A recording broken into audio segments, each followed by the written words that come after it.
Welcome back to another technical deep dive here in the debug zone. Today we're tackling a big question and breaking it down with us from other users. Hopefully this clears up some misconceptions and helps you get the answer you need. So buckle up, stay a little curious, and let's jump right in.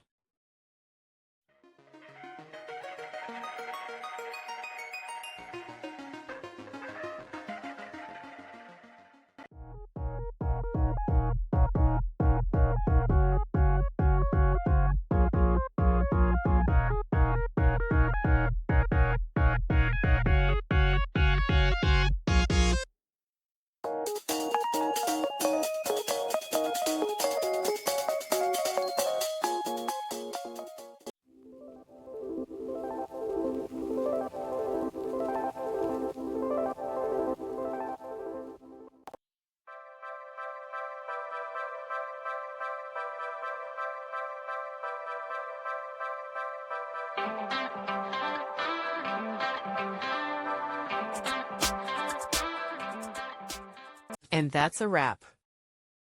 I hope you found the answer you were looking for. If you did, take a second to hit that subscribe button. It really helps out. And let me know in the comments which solution worked best for you. See you next time in the debug zone.